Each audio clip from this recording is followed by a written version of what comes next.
This senbei comes with plum jam to pour over it.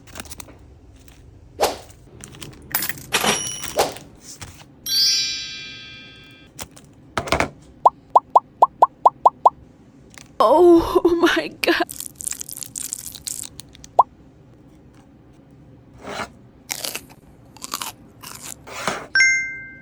This is a glass bottle of Ramune soda with a marble inside.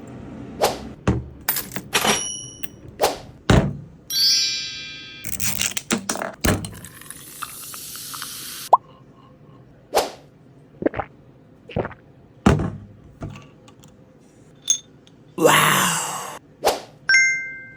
A whistle candy that makes a sound when you blow it.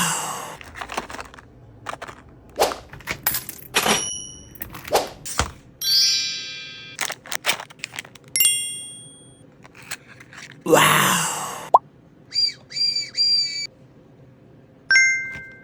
A superb crispy texture with a kabayaki flavor.